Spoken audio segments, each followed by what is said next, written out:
হঠাৎ করে যদি বিরিয়ানি খেতে ইচ্ছা করে ঘরে থাকা মশলা দিয়েই কিন্তু আপনি একদম পারফেক্ট বিরিয়ানি তৈরি করে ফেলতে পারেন।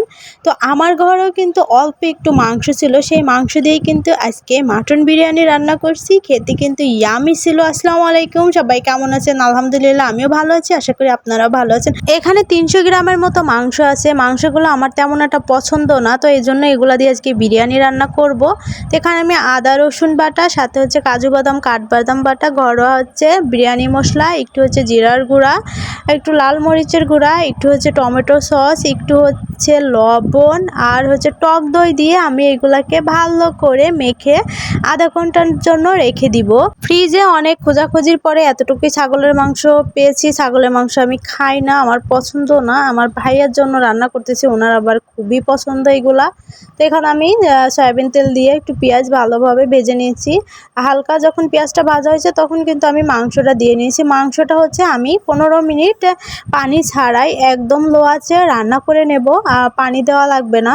আমি আবার এখানে 3টা আলু দিয়েছি ছোট করে। বিরিয়ানিতে আলু না দিলে মনে হয় যে কী যেন নাই, সেই জন্য আলু দিয়েছি। একটু পরপরে নেড়ে দিতে হবে, না হলে কিন্তু নিচে লেগে যাবে। তো মাংসটা রান্না হয়েছে, আমি উঠিয়ে নিচ্ছি। এবার হচ্ছে আমি পোলাওটা রান্না করে নিচ্ছি। এখানে একটু তেল দিয়ে নিচ্ছি, আর আমি যেই মাংসটা রান্না করছি মাংসটার ওখান থেকে একটু তেল উঠিয়ে সেই তেলটা দিয়েছি। আর হচ্ছে এলাচ, দারচিনি, লবঙ্গ দিয়ে আমি চালটা ভালোভাবে ভেজে নিব। চালটা আমি আগে থেকে ধুয়ে পানি ঝরিয়ে রাখছিলাম। ভিডিওটা ভালো লাগলে অবশ্যই শেয়ার করে দিবেন। এখানে আমি 1 কাপ চাল দিয়েছিলাম। 1 কাপ চালের জন্য আমি 2 কাপ পানি দিয়েছি, আর এখানে আমি একটু তরল দুধ দিয়েছি। দিয়ে ভালোভাবে নেড়ে চেড়ে আমি ঢাকনা দিয়ে ঢেকে দিব। পোলাওটা কিন্তু যদি আপনি ভালো করে ভাজেন তাহলে খুব ভালো ঝরঝরা হবে। তো আমার পোলাওটা কিন্তু রান্না হয়ে গেছে। এবার হচ্ছে আমি মাংসটা দিয়ে নেব, দিয়ে ভালোভাবে উপর থেকে পোলাওটা দিয়ে নেব। একদমই সহজ। অনেকে ঝামেলা মনে করে আমরা বিরিয়ানি রান্না করতে চাই না। বিরিয়ানি রান্না করা খুবই সহজ আমার কাছে মনে হয়। আর এখানে আমি একটু ঘি দিয়ে নিচ্ছি। ঘি দিয়ে দিলে সুন্দর একটা ফ্লেভার আসবে খেতে। আপনারা চাইলে একটু হালকা একটু চিনিও দিতে পারেন। আমি কিন্তু এখানে অল্প একটু লবণ দিয়ে নিছিলাম। আর এখানে হচ্ছে কিছু পেঁয়াজ বেরেস্তা দিয়ে নিচ্ছি। আমি মাংস থেকে যেই তেলটা উঠিয়ে রেখেছিলাম সেই তেলটা আমি এখানে আর একটু দিয়ে নিচ্ছি।